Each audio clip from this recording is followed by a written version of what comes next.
Julie, I am so happy to see you this week. Welcome to Saltier Politics. Thanks. I'm happy to see you too. It's weltering here as we're taping this, just FYI. Something that I kept thinking about that I didn't even know about you was last week with Joel, you had mentioned you were cliff diving. What? Yeah. I want the deets. So the deets are actually really bad. And let me preface by saying kids don't try this at home. I actually told this story. I was the maid of honor for my best friend who was part of this whole shenanigans with me. And I told this story at her wedding last summer. Her mother, this is 25 years later, audibly gasped when she heard the story. So hopefully, Mrs. Worth, you're not listening to this again. I'm not putting you through this a second time. So this was Newport, Rhode Island. I want to say 1993 or 2. I want to say it's probably 1993. And my friend Carolyn and I were visiting two friends who were waitressing in Newport, Rhode Island that summer. And a whole group of us decided that we were going to go visit, a whole group of girls, young women, decided we were going to visit these two other women who we were friends with, who were waitressing in Newport.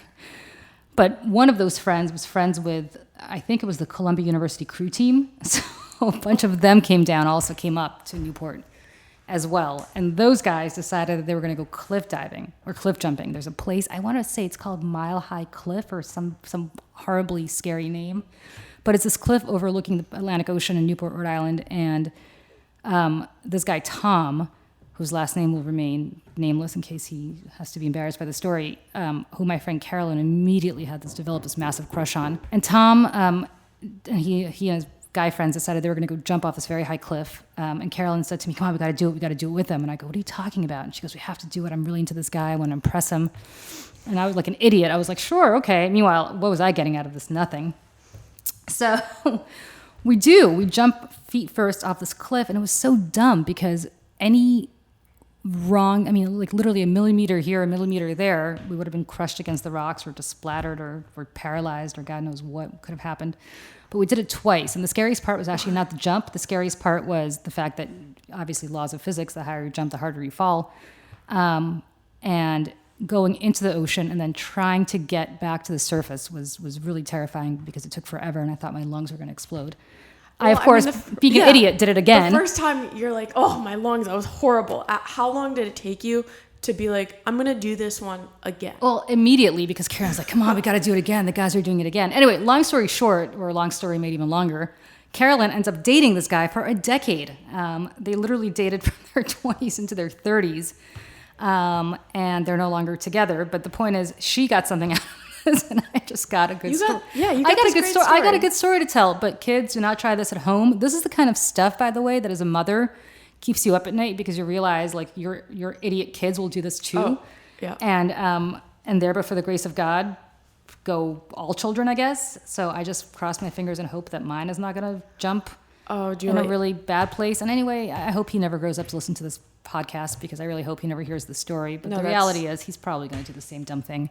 It's an amazing story. Yes. I've been skydiving, bungee jumping, hang gliding, and parasailing. So I did not tell my mom until after the fact. I feel like all of those have controls, though, right? Like bungee jumping was ridiculous, but I don't think it's as treacherous as cliff diving. Well, it's not treacherous in the same way, only because I assume there's a cord holding you, and somebody's in charge of this cord, right? Well, yeah, on the cord though. So I studied abroad in Australia, and my friends were like, "Let's go bungee jumping," and then the next morning they were all hungover and didn't go. But I had it in my head I was going to do this, so I went alone. Did it, and I'm like, if I'm not back in 3 hours, I've died. Please call someone. But that's pretty cool though that you did it. But I was like, you know what? It's in my head, and I'm gonna keep thinking about it, so I just did it. Wow. I think if I'd thought about it, I wouldn't have done it. But again, I love that you're like, I'm gonna jump again. I'm gonna jump again. That was painful. And again, I get what my friend Carolyn was getting out of it. She ended up, as I said, in this very long-term, wonderful relationship with this guy. To this day, it's been 25 years longer, and I still don't know what I got out of it other than a good story. Well, speaking of not knowing what we got out of it, what did you get out of the Mueller hearings? So I actually got a lot out of the Mueller hearings. I got Robert Mueller effectively conceding that anybody else who's not the president of the United States would have gotten indicted for lying in his written answers to Congress, or not to Congress, to him, to the Justice Department. And if you think about how many people did get indicted for that, Papadopoulos being Exhibit A, but I mean, there are people consistently who get indicted for this kind of stuff. You can't lie to the feds. And Robert Mueller basically said that Donald Trump lied and that they didn't explore the topic of obstruction because, or conspiracy, I should say, or really explore any of it in a criminal way because you can't indict the president. But what's also interesting to me is that he conceded that Donald Trump Jr. lied to Congress, for which I assume he would get indicted, except that they probably are concerned that Trump's going to just punish him. Pardon him, excuse me. I wish Trump punished him. Pardon him. But it's really a miracle to me how much not just the president, but the people around him get away with. It's essentially a criminal cabal. And the fact that he conceded that he's concerned that people close to the president are exposed to blackmail from the Russians potentially, or from others, not just the Russians, from foreign governments, because of what they do. Some of those people have high security clearances, which is troubling to me. I don't want to single anybody out. I don't know if it's Jared Kushner, but that certainly is a name that might be one of those people. It's pretty bad. What did you get out of it? I thought the optics on both sides, they both kind of saw what they wanted to see. More so the Republicans by not admitting when they said, for example, it was in fact a witch hunt, by completely ignoring that and still going on that. Well, what's interesting is the Republicans went after Robert Mueller as though he's some sort of criminal. The guy is a lifelong Republican. He is a former head of the FBI. I mean, he's kind of with a spotless reputation. And it just goes to show anybody that comes into Trump's orbit, either as an adversary or as an ally, just gets sullied, just gets mud splattered on them. Do you think that the GOP successfully sowed the seeds of doubt about Mueller's investigation and his motives? To their base, yes. I think, ironically, more and more Democrats came out for an impeachment inquiry.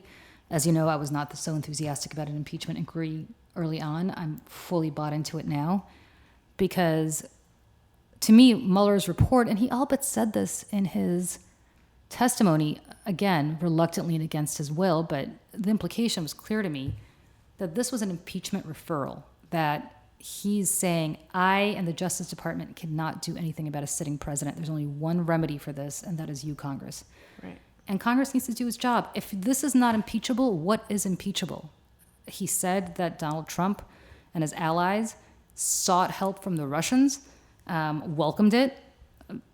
That's a foreign adversary. I mean, how is that not putting the interests of your own campaign ahead of the interests of the American people and our national security? I don't understand it. And Ronald Reagan must be rolling over in his grave at the way the Republican Party is acting towards Russia right now. Well, I mean, Ratcliffe is getting a position out of it. Ratcliffe is definitely getting a position. Well, let's see. It remains to be seen if Ratcliffe gets confirmed. And Mitch McConnell, who really does earn the nickname Moscow Mitch because he's opposed, and we'll get to that about what I'm salty about. That's what I'm salty about. That's what we're both salty about. But the fact that they're not taking any of this seriously is just amazing to me. I mean, how do you put somebody like that in charge of our national security? I mean, say what you will about Dan Coates. I didn't agree with him much when he was a senator, but he was, in fact, I think, a pretty good director of national intelligence. And that's a job that really should be apolitical. And the fact that you're putting some flunky with no national intelligence experience in that position purely because he auditioned well at the Mueller hearings is a travesty. And everybody should be appalled by it. Democrat, Republican, just completely disgusting and disgusted with this. I really thought also that a lot of this hearing was just about offering their own opinions over soliciting Mueller's what he had to say. It was about going on 5-minute monologues. Then really digging. Well, that's that's Congress. Okay. In this day and age, unfortunately, with cable TV, and the way you have to speak in sound bites when you're on cable, it becomes harder and harder to actually have real, meaningful interactions. It's all about getting that soundbite in so that they play it on Fox and Friends or Rachel Maddow or whoever your side of the aisle TV station is, cable station is. And that's pretty problematic for how to conduct yourself as a member of Congress, I think. And I mean, I guess look at Senator Harris when she questioned Kavanaugh. She looked like a prosecutor then, and those were viral moments. I just wish that on both sides that they had more of that and followed up with him. They did. I mean, Adam Schiff, I thought, did a good job. Ted Lieu, I thought, did a good job. I've said this before, but it's very interesting how Jim Jordan and especially Louis Gohmert never met a QAnon or however you pronounce it, conspiracy theory they didn't love. These are Yep. I mean, Louis Gohmert, for God's sake, I used to spend time with him in the green room at Fox, and the stuff that would come out of his mouth in private is actually just as absurd as the stuff that comes out of his mouth in public. So I guess there's not much of a difference. Nice guy, though. But it's pretty bizarre. I mean, they're all auditioning to be Sean Hannity's favorite guest, the Republicans, and that's fine if you want to contract to Fox, and God bless, but you are putting the interests of the country way behind your own personal pecuniary interests, and I think that's kind of upsetting to me to some extent, especially when it comes to foreign interference. I mean, there's no question that the Russians interfered. All of our intelligence agencies came to that conclusion. And the fact that that seems to sort of be a casualty of partisan politics is disgusting to me. It's awful. We can talk more about that, I don't want to get salty too early, but that's what makes me very salty. We can start talking about partisan politics when it comes to those horrific Trump tweets about Elijah Cummings. Is that partisan or is that just racist?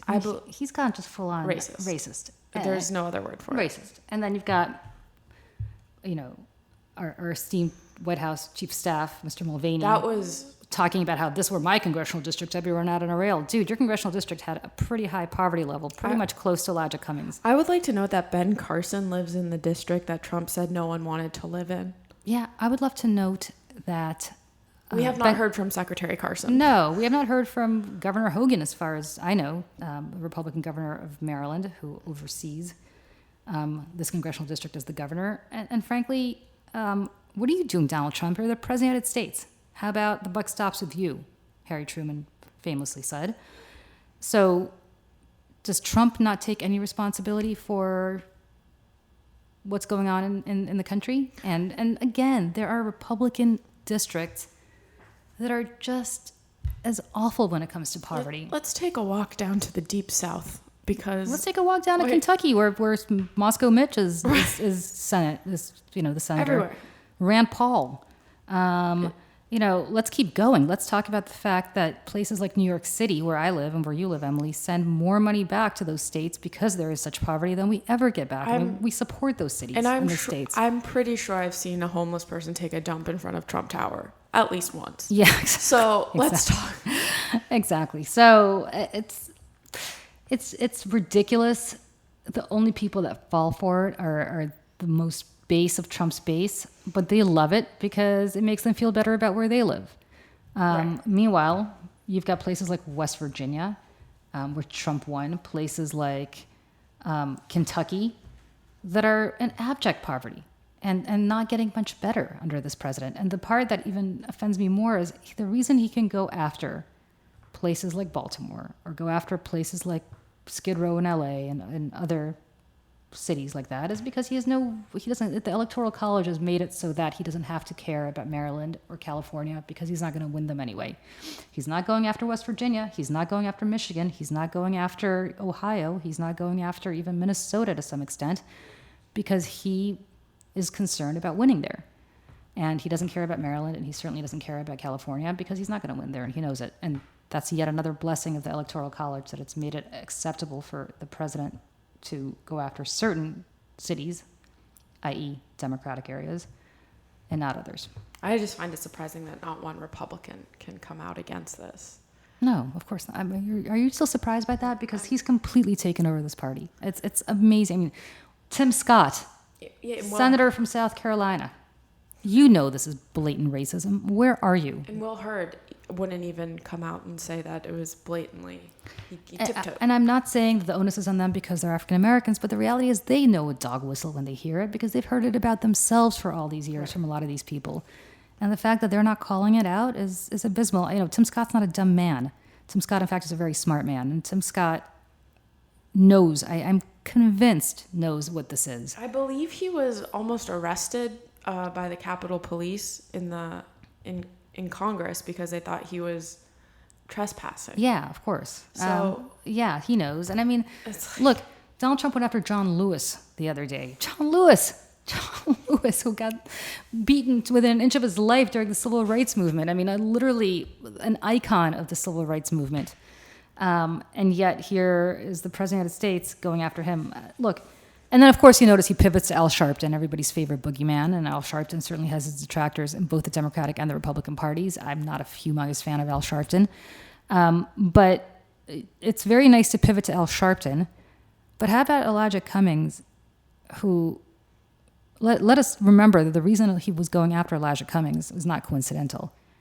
He was going after Elijah Cummings because Elijah Cummings just requested as the chairman of the House Oversight Committee Jared and Ivanka's emails. So this is Daddy coming to the defense of his princess and her, Prince Charming. And that's all this is, and using the power of his office to do it. And it's disgusting. And this is why nepotism is the most disgusting thing in this administration, one of the most disgusting things in this administration. and it's one of the things he's best at. It's diverting attention to the real issue. Of course. At hand. Of course.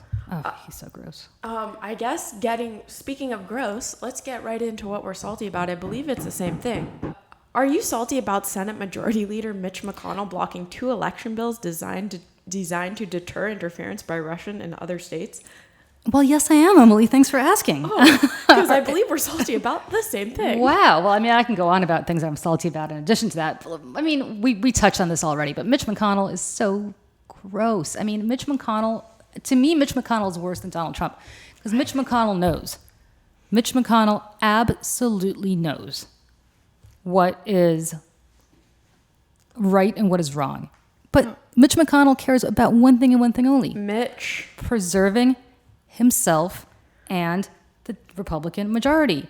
Guess who the Russians are going to be helping next year? Oh, why? It's Mitch McConnell because he's not investigating them. Or look who it is, Donald Trump, because he's been more than helpful to them. Could I also note that according to Time, McConnell received a slew of donations from 4 of the top voting machine lobbyists in the country. The companies make up about 80% of all voting machines used in the country. And if these bills had passed, they'd very likely be slapped with new regulations and financial burdens. Oh, God, heaven forfend. We don't want any regulations on anybody, Emily. Not on people putting arsenic in water. Right. Or making sure coal miners in Kentucky are able to breathe more easily. Oh, I don't know. We don't want those kinds of regulations because, God forbid, that might put the coal mines out of business and save a couple of lives. I mean, right. And you know what? But I actually didn't know. I was listening to a podcast embedded in NPR one, and I had no idea how much McConnell was just for as much money and gifts. So he was. So McConnell actually had an interesting view, and I'm not sure that I disagreed with his view to some extent, having worked in politics. I think McCain-Feingold, which is John McCain's bill to try to get rid of quote-unquote dark money, first and foremost led inadvertently to Citizens United, which was now ensured that one person, i.e. Sheldon Adelson, can spend $1 billion if he so chooses advocating for the election of Donald Trump. So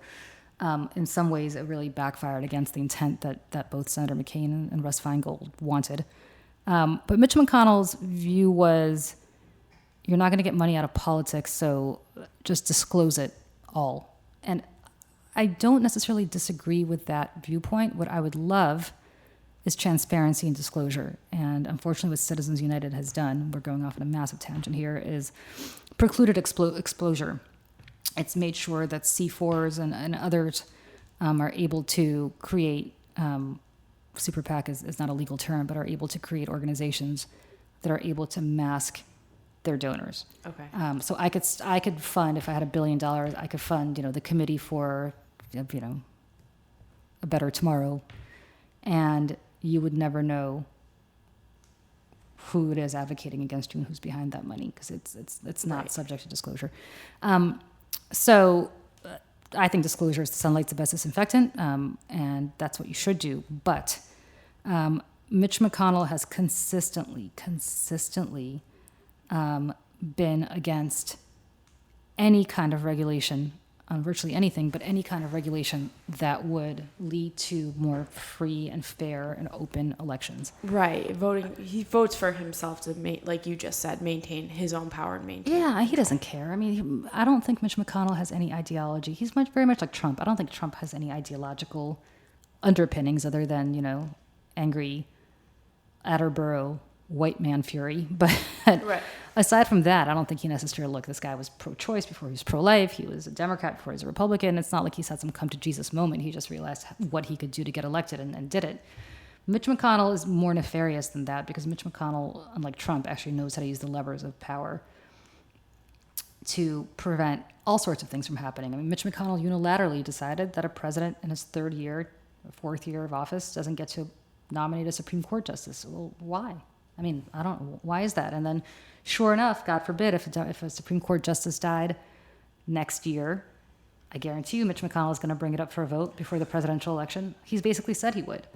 So the whole thing is completely cynical. He's just completely cynical. There's no other way to describe Mitch McConnell. He's just a complete cancer on the body politic. Not to mention the scam that he has been pulling from his wife's connections. And the fact that Donald Trump is very smart to give his wife a high cabinet position to keep Mitch McConnell in line. And, it's sad. The whole thing is just very sad. But one other thing I would like to note that is, I think, good, is I saw recently a New York Times article referring to my generation as the Spice Girl generation instead of millennials. Oh, so why are you the Spice Girl generation? Well, because the Spice Girls, became popular around the time I was about 7, 8, and early. But also, nobody can see my expression right now, but I'm looking at Emily with lots of distaste because I remember where I was when the Spice Girls became popular, and I don't know. I think I was graduating from college at that point. I'm sorry, I had already graduated from college. That's right. Go ahead. We're the last generation that has had didn't have screens like iPads or phones or cell phones like that. So and can still remember the time before it and during. So that is the Spice Girl generation, and instead of millennial from now on, I would like to be known as Spice Girl generation. One of my very good friends when the Spice Girls and I came out were in London in 1997. She was living in London at the time, and I was visiting her, and it was like the explosion of the Spice Girls. Everything was in those little girl power Union Jacks. The Spice Girl Union Jack dresses, it was completely like Spice Girl mania. And she looked at me, and we were, your typical, what were we, 25, I guess, at the time, 24, and 23. I can't do math. 24. Anyway, it doesn't matter. So we were going through our guy angst. I forgot, who was dating whom at the time, but one of us looked at the other. She looked at me. She goes, after a few drinks, she was very kind of emotional about it. She goes, man, the Spice Girls are so right. What are the Spice Girls right about? And she's like, guys have to learn this lesson. If you want to be my lover, you got to get with my friends. And I was like, that's so true. And that to this day, it's now been 20-something years. And we live by this credo, the Spice Girls motto credo, that if you want to be my boyfriend or date me or marry me, you got to be friends with my friends. Because how many guys or women or whoever have people dated where they totally blow off your friends, and your friends are your friends, your girls are your girls. You got to make sure that they're, living by the Spice Girls motto. I don't know if you have thoughts on this, but this has been, now that you've raised the Spice Girls, something that we've been living by for the last 2 decades. I don't think I could conclude a podcast or write an ending to one in any better way. Thank you. This week. That was beautiful. Thank you. I'm going to admit, I have a Spotify list. Which consists of, lots of classic rock. And it also has not one, not two, but many, many Spice Girls songs on it. This is one of the best weeks ever. Not only did I learn about your cliff diving, but I've also learned about your Spice Girl fandom. You gotta live with the Spice Girls motto. By the way, men, if you're listening to this, or women, if you're listening to this, it's so true. You want to date some girl, or guy, you gotta get with her friends. It's true. You can't blow off the friends, because the friends are gonna make or break your relationship, quite honestly, because the friends have been around longer than you, and for all you know, they're gonna be there long after you're gone if you don't get with the program. So I still live by the Spice Girls motto. And you know what? Today, instead of getting salty, we're spicing up our lives. Spicing people of the world. All right. Emily, great podcast. See you next week. All Bye. Right.